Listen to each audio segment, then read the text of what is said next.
What's up, my loves? Welcome back to my channel. My name is Jay, and guys, today I have got another book review for you. Guys, this one caught me by surprise. And of course, I am talking about none other than Grady Hendrix, The Southern Book Club's Guide to Slaying Vampires. This was excellent. I cannot rave more about this dang book. I'm gonna put it right here so you can look at this pretty little book there. Yeah. Okay, first and foremost, I'm gonna give you my star rating. 5 out of 5 stars. Easily, hands down, 5 out of 5 stars. And I'm gonna go through the reasons why I picked that star rating. First and foremost, hello, it's set in the South. I live in the South. I love Southern settings. It was phenomenal. And you know what? They do make fun of sort of like Northern stereotypes. It's very scant in the book, but the couple times, like the 1 or 2 times that they made mention of it, I was like, you guys, this is real. This is hilarious. So with that being said, this book was so smart, so witty, so funny, and truly creepy and gory and ridiculous. It was like everything I could want in a horror / vampire sort of like book, and hopefully movie, because it would be great as a movie, that I could ever want. So if you're not familiar with this book, the synopsis is that we center around a group of housewives in a suburb outside of Charleston, South Carolina, and particularly one housewife named Patricia. It's set in the late 1980s, and just to give you sort of a notion of like the setting, this is where, you know, Charles Manson, Helter Skelter, Ted Bundy, all those crazy murders were still very fresh on people's minds. So people kept, you know, their close ones closed, their neighborhoods on watch, their doors locked, that sort of thing.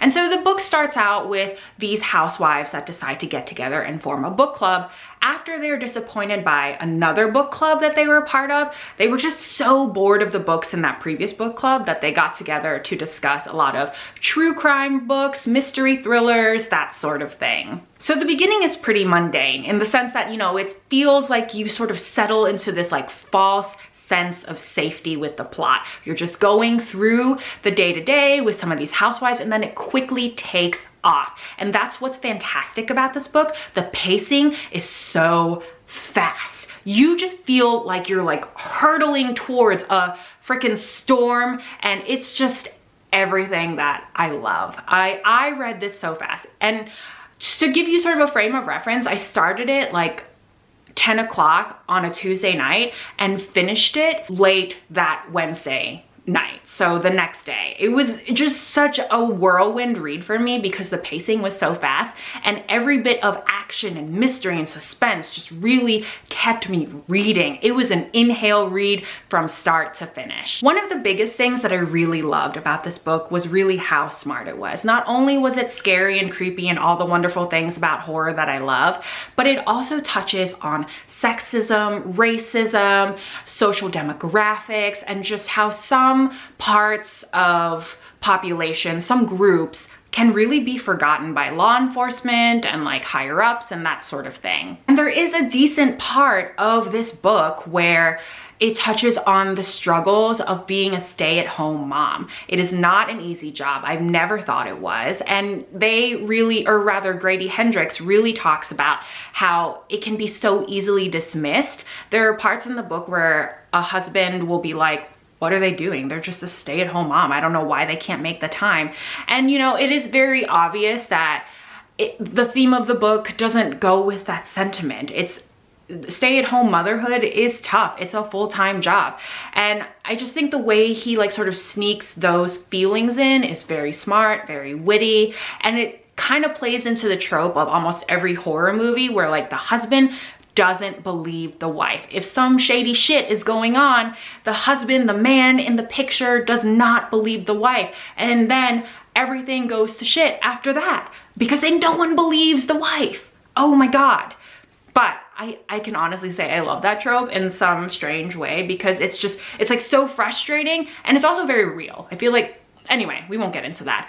No in-depth feminism discussions here right now because that's too long. But I feel like that's a very real moment for a lot of females, especially back in the 1980s when there was a lot of stay-at-home motherhood sort of occupations. And I feel like the sort of trope of a female being gaslighted is super real in this book. And I really enjoy how like the women in this book sort of band together and overcome it by just sticking together and having each other's back. And I loved every second of that. Also, another thing that I really enjoyed was the twist on vampirism in this book. Now, I didn't have a whole lot of expectations for this book. I knew it was getting a lot of hype. Grady Hendrix is big in the horror writing community, and I was interested to see his take on vampirism, honestly, because I love vampires, but you know, certain takes on it can be really tired out, and he did not fail to please. His take on vampires really sort of stretched the definition of actual vampires, where, you know, vampires will drain you physically of blood, but in his book it was not only physically, but it was also of resources, of reputation, of safety, of mental stability, and it was a long drawn out process of this vampire and how he really just sort of fed on the community of this particular housewife and her surrounding neighbors. Now, I mentioned that it also does touch a little bit on racism, and it is a substantial part. There is a character in here that is African American, and there was just a point where she was like, you ladies are rich, white, Charlestonians that just want nothing to do with the other side of the tracks.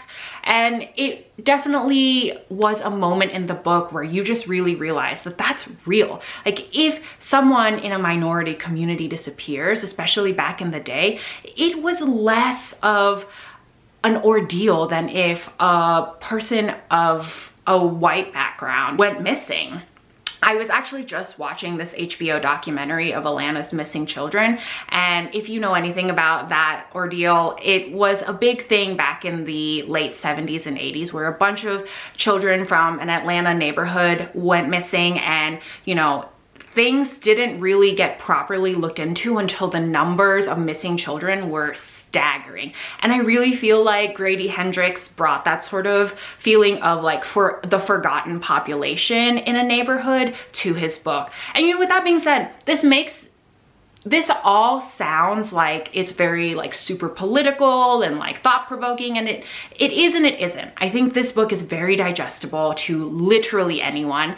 And can I just say, the horror in here is really good. Like, the gore and the creepy, dreadful moments in this is so excellent. And now I should mention that this is one of my most recent horror reads, and up until now I had been reading mostly like Stephen King and a few other things back in the day in terms of horror books. And I was really impressed by the way that Grady Hendrix rolled out all of his horror scenes, filled me with dread, kept me wanting for more. I really enjoyed this writing style so much. You can count on me reading more Grady Hendrix in the near future. I do have his other book, My Best Friend's Exorcism, and I am pumped to get into that for real.